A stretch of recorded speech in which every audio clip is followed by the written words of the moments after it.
말씀 느헤미야 6장 1절로 16절 말씀을 봉독하겠습니다. 느헤미야 6장 1절로 16절 말씀 제가 봉독합니다. 산발락과 도비야와 아라비아 사람 게셈과 그 나머지 우리의 원수들이 내가 성벽을 건축하여 허물어진 틈을 남기지 아니하였다 함을 들었는데 그때는 내가 아직 성문에 문짝을 달지 못한 때였더라.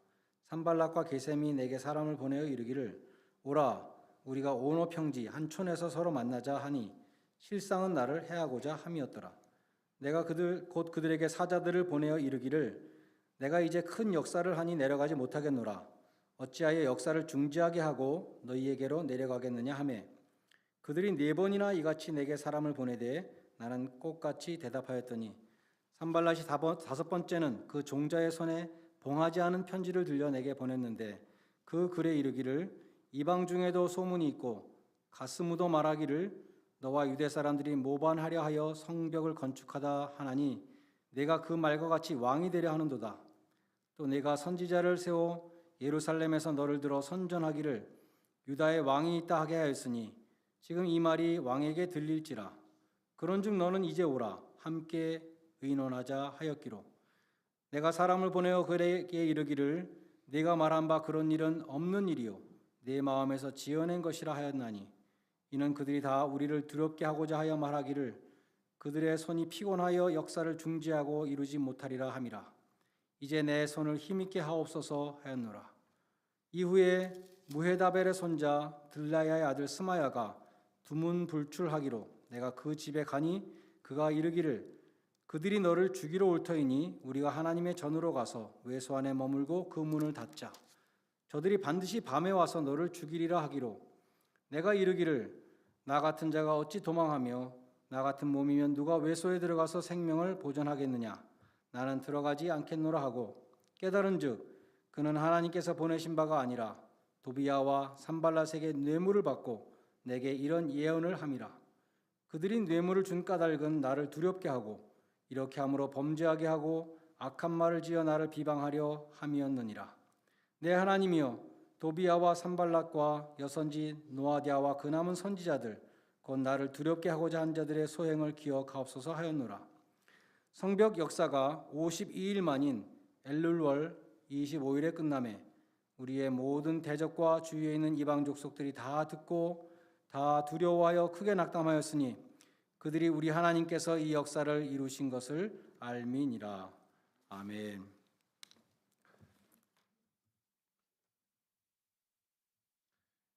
예루살렘 성벽은 대적들의 온갖 방해에도 불구하고 이제 거의 완성 단계에 이르렀습니다. 1절에 보면 이제 문짝만 달면 되는 단계였습니다. 그러자 대적들은 느헤미야를 제거하기 위해서 최후의 발악을 합니다. 그러므로 우리는 끝까지 마지막까지 방심하면 안 된다는 것을 명심해야 할 것입니다. 고린도전서 10장 12절에 보면 그런즉 선줄로 생각하는 자는 넘어질까 조심하라. 이제 다 끝났다 라고 생각해서는 안 된다는 것입니다. 모든 일이 잘 진행되어서 마무리 단계에 이르렀을 때 느헤미야는 가장 강력한 공격을 받았습니다. 먼저 2절에 보면 산발락과 게셈이 느헤미야를 유인해서 마을로 유인해서 살해하고자 했습니다. 오라 우리가 서로 만나자. 외견상 이 말은 아주 정중한 초대로 악의가 없어 보입니다. 마땅히 응해야 될 초대로 들립니다. 특별히 서로라는 이 단어는 호의적인 방문을 원하는 것으로 보입니다. 그런 만남을 갖는 것이 무엇이 잘못이겠습니까? 대화는 좋은 것이 아닙니까? 싸우는 것보다 소통의 창구를 열어두는 것은 좋지 않겠습니까? 그러나 느헤미야는 그들의 악한 의도를 분별했습니다. 2절에 보면 실상은 나를 해하고자 함이라. 느헤미야는 기도하는 사람이었기 때문에 영을 분별하는 은사가 있었습니다. 느헤미야는 하나님과 시간을 보내면서 하나님의 지도와 경고에 예민해졌습니다. 하나님은 대적들이 그를 해치려 한다 이런 것을 느헤미야에게 알려주셨고 또 그들의 초대를 거절하도록 하셨습니다. 느헤미야는 실천적인 지혜도 갖고 있었습니다. 그들의 악한 의도를 알았지만 필요 이상으로 그들을 자극하지 않았습니다. 그들의 속임수를 비난하지 않았습니다. 그냥 나는 바빠서 못 가겠다 이렇게 얘기했습니다. 이제 내가 큰 역사를 하니 내려가지 못하겠노라. 어찌하여 역사를 중지하고 너희에게로 내려가겠느냐 이렇게 거절합니다. 그처럼 대적들이 4번이나 사람을 보내서 느헤미야를 유인하려고 했지만 실패하자 5번째 사람을 보낼 때에는 그 손에 편지를 들려서 보냈습니다. 그래서 만남의 구체적인 아젠다를 밝혔습니다. 그 내용을 보면 이렇게 되어 있습니다. 소문에 듣자 하니 네가 반역을 일으키려고 성벽을 건축한다고 하는데 이 말이 페르시아 황제한테 들어가면 어떻게 되겠느냐? 그러니 와서 함께 대책을 논의하자. 이렇게 편지에 썼습니다. 당시에 이것은 중대한 혐의였습니다. 페르시아 황제는 신하들의 반발을 용납하지 않았습니다. 조금이라도 반란의 기운이 있으면 즉각 무자비하게 진압이 되었습니다. 그러한 보고가 페르시아 황제에게 올라간다면 곧바로 응징을 받고 예루살렘 프로젝트는 중단될 수밖에 없었습니다. 산발락과 그 일당이 그러한 보고를 페르시아 황제에게 올리기만 하면 그것이 사실이든 사실이 아니든 간에 피해를 당할 수밖에 없는 것입니다. 한국에서 연예인들이 자살을 하는 일이 종종 있는데 악성 루머가 사람을 죽이는 것이라고 합니다. SNS를 통해서 인격 살인이 행해지고 그것을 버티지 못해서 스스로 목숨을 끊는다는 것이죠. 그래서 야고보서에는 사람의 혀에는 죽이는 독이 가득하다 이렇게 말씀합니다. 지금 느헤미야가 그런 일을 당하고 있는 것입니다. 대적들은 악성 루머로 느헤미야를 죽이려고 했습니다. 전에 아틀란타 저널의 스포츠 기자로 활동했던 몰간 블레이크라는 사람이 이런 글을 썼다고 합니다. 여기에 내가 누구일까요? 나는 곡사포가 굉음을 내며 쏘는 포탄보다 더 치명적인 타격을 가할 수 있다. 나는 죽이지 않고 승리한다. 나는 가정을 파괴하고 마음을 찢으며 삶을 파괴한다. 나는 바람의 날개를 타고 돌아다닌다. 결백함도 내 앞에서는 무력하다. 순결함도 내가 극심하게 하는 악한 말을 막지 못한다. 나는 진실을 고려하지 않으며 정의를 존중하지 아니하고 방어할 능력이 없는 사람에게 자비를 베풀지 않는다. 나에게 희생당한 사람들의 숫자는 바다의 모래알처럼 많으며 어떨 때에는 결백한 사람들의 숫자만큼이나 많다. 나는 결코 잊지 않으며 좀처럼 용서하지 않는다. 내 이름은 가십이다. 험담이다. 그런 글이었습니다. 그처럼 가십은 죽이는 독이 가득한 말입니다. 그리고 가십의 또 하나의 특징은 정확하지 않고 맞지도 않고 전달 과정에서 엄청나게 부풀려진다는 것입니다. 여러분은 가십이라는 파티 게임을 해보신 적이 있습니까? 저는 한국 사람들만 하는 줄 알았는데 제가 본 영어 자료에 보니까 이것이 파티를 할 때 하는 게임이더라고요. 미국 사람이 하는 게임이에요. 우리도 다 해봤습니다. 2팀으로 나눠서 10명이 쭉 줄을 섭니다. 사회자가 제일 앞에 서 있는 사람들에게 똑같은 메시지를 줍니다. 그래서 쭉 말이 건너가는데 마지막에 10번째 사람에게 발표합니다. 나는 이러한 메시지를 들었다. 누가 정확하게 전달했는가? 그런 게임이죠. 다음 사람에게 계속 귓속말을 하고 그대로 이어가면서 마지막 10번째 사람이 이제 그 메시지를 발표하는데 첫 번째 사람이 들은 메시지와 10번째 사람이 발표하는 메시지는 믿을 수 없을 만큼 완전히 왜곡되어 있는 것을 우리는 다 보았습니다. 게임에 이기려면 말을 정확하게 전달해야 되니까 다 지금 정확하게 전달하려고 노력하는 사람들이에요. 그런데 몇 다리를 건너가면 그렇게 엄청나게 다른 말이 된다는 것입니다. 느헤미야는 거짓에 근거한 참소를 담고 있는 이 편지를 받았을 때에 너무나 대처를 잘했습니다. 그래서 8절과 9절에 기록되어 있는 이 느헤미야의 대처는 누구든지 험담의 표적이 될 때에 모범으로 삼아야 되는 대처법이라 할 수 있습니다. 첫 번째, 느헤미야는 화를 내지 않고 침착하게 혐의를 부인했습니다. 네가 말한 그런 일은 없는 일이요 네 마음에서 지어낸 것이다. 둘째, 그는 하나님께 힘을 달라고 기도했습니다. 이것 때문에 내가 위축되지 않도록 기도했습니다. 내 손에 힘을 주소서. 세 번째, 그는 자기가 해야 될 일을 계속했습니다. 거기에 흔들려가지고 나 이제 못하겠다, 나는 뭐 마음이 어지럽다 이런 소리 하지 않고 계속해서 자기가 할 일을 했다는 것입니다. 느헤미야는 대적들이 왜 그런 중상모략을 하는지 그 의도를 분별했습니다. 9절에 보면 이는 그들이 다 우리를 두렵게 하고자 하여 말하기를 그들의 손이 피곤하여 역사를 중지하고 이루지 못하리라 함이라.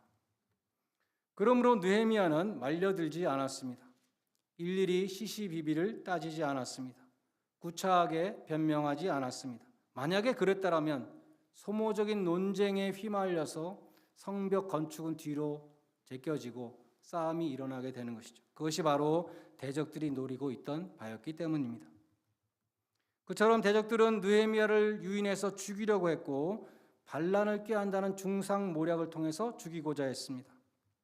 그리고 10절 이하에 보면 그들은 선지자를 매수해서 거짓 예언을 하게 함으로 느헤미야를 두렵게 하고자 했습니다. 돈으로 매수된 선지자 스마야는 느헤미야를 함정에 빠뜨리기 위해서 집에서 나오지 않고 두문 불출했습니다. 느헤미야가 궁금해서 그 집을 찾아가게 되죠.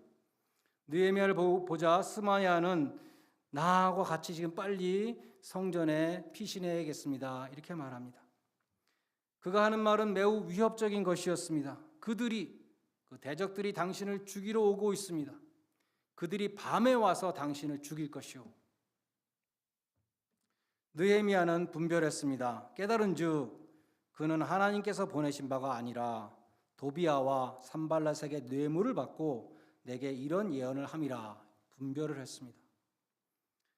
만약에 느헤미야가 두려워서 나를 죽이러 온데 무서워서 성전에 이 스마야와 함께 숨었다면 느헤미야는 두 가지 큰 잘못을 범하는 것이었습니다. 첫 번째는 하나님이 주신 사명보다 자신의 안전을 앞세우게 되는 잘못입니다.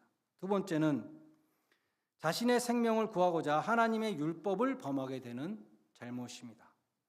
하나님의 율법에 보면 성전에는 제사장들만 들어가게 되어 있었습니다. 그래서 느헤미야는 성전에 들어갈 수가 없는 것입니다. 전에 우시야 왕이 성소에 들어갔죠. 나라고 향불을 못 피우겠느냐, 제사장만 할 수 있냐, 내가 왕인데 하고 성소에 들어갔다가 하나님이 치심으로 나병에 걸렸던 역사가 있습니다. 그처럼 하나님의 말씀을 어기라고 지금 예언하는 이 선지자는 거짓 선지자인 것입니다. 느헤미야는 스마야에게 왜 뇌물을 받고 거짓 예언을 하느냐 이렇게 따지지 않았습니다. 그는 점잖게 대답을 했습니다. 유다의 총독인 내가 도망이나 다니면 어떡하겠습니까? 나는 제사장이 아니므로 성전에 들어가면 생명을 보존하지 못할 것입니다. 그리고 느헤미야는 기도했습니다. 여선지 노아디아와 그 남은 선지자들 곧 나를 두렵게 하고자 한 그들의 소행을 기억하옵소서. 느헤미야는 직접 따지고 복수를 하려고 하지 않고 하나님의 처분하심에 맡겼던 것입니다. 그처럼 느헤미야는 대적들의 공격에 대해서 분별력을 가지고 대처해야 했고 하나님께 기도하며 자신에게 맡겨진 직무를 계속했습니다. 고린도전서 15장 58절은 말씀합니다. 그러므로 내 사랑하는 형제들아 견실하며 흔들리지 말며 항상 주의 일에 더욱 힘쓰는 자들이 되라. 이는 너희 수고가 주 안에서 헛되지 않은 줄 알미라. 느헤미야의 수고도 헛되지 않아서 성벽 공사가 52일 만에 끝났다라고 15절에 자랑스럽게 기록되어 있습니다. 느헤미야는 대적들의 온갖 방해를 이기고 성벽 재건의 사명을 완수했습니다. 느헤미야가 성공할 수 있었던 비결을 우리는 오늘 본문에서 살펴보았습니다. 무엇보다도 느헤미야는 기도의 사람이었습니다. 느헤미야는 모든 경우에 항상 기도를 합니다. 그가 하나님과 얼마나 가까운가를 보여주는 것입니다. 느헤미야는 자신에게 일어난 그 모든 일을 영적으로 해석하고 분별했습니다. 느헤미야는 기도의 사람이었기 때문에 영분별의 은사가 있었습니다. 느헤미야는 항상 대적들의 악한 의도를 분별했습니다. 우리도 하나님의 일을 할 때에 거짓된 마귀의 공격을 우리는 분별해야 합니다. 예수님이 요한복음 4장 8장 44절에서 유대인들 향해서 말씀하실 때 마귀에 대해서 말합니다. 너희는 너희 아비 마귀에게서 났으니 너희 아비의 욕심을 너희도 행하고자 하느니라. 마귀는 처음부터 살인한 자요 진리가 그 속에 없으므로 진리에 서지 못하고 거짓을 말할 때마다 제 것으로 말하나니 이는 저가 거짓말장이요 거짓의 아비가 되었습니다. 거짓말의 왕초는 마귀라는 것입니다. 마귀는 에덴 동산 처음부터 하와를 속이고 하와에게 사형 선고를 내리게 했습니다. 마귀는 거짓된 정보를 흘리는 자입니다. 그러므로 우리는 거짓된 정보를 퍼뜨리지 말아야 되겠죠. 당연히 그것은 마귀의 직통으로 종로로 타는 것입니다. 그러나 거기서 멈추어서는 안 됩니다. 하와와 같이 거짓말에 속아 넘어가서도 안 됩니다. 거짓말에 동요되는 것은 마귀 노름에 춤추는 것입니다. 농락당하는 것입니다. 거짓의 영을 분별하는 영 분별이 있어야 합니다. 두 번째로 느헤미야는 그 어떤 두려움에도 굴하지 않는 용기의 사람이었습니다. 대적들은 느헤미야를 두렵게 해가지고 역사를 그치게 하려고 온갖 방법을 다 동원했습니다. 느헤미야가 반란을 일으키려고 지금 성벽을 쌓고 있다 이런 중상모략도 동원하고 살해 위협도 가했습니다. 오늘날도 악의 세력은 하나님의 일을 하는 사람을 두렵게 합니다. 위축시킵니다. 바울이 거대한 상업도시이자 음란의 도시인 고린도에 들어갔을 때 고린도에 복음을 전하겠다고 들어갔을 때에 그 심정이 어떻게 했는가? 바울이 고백하기를 두려웠다라고 고백합니다. 고린도전서 2장 3절에 보면 내가 너희 가운데 거할 때에 약하고 두려워하며 심히 떨었노라 라고 회상합니다. 바울은 거대한 죄악의 도시 앞에서 압도되어서 무시무시한 공포를 느꼈던 것입니다. 고린도의 그 악한 영의 세력이 너무 크다는 것을 느꼈습니다. 그러한 적대적인 곳에서 복음을 전하려고 하는 자신의 모습이 너무나 초라해 보였습니다. 심히 두렵고 떨렸습니다.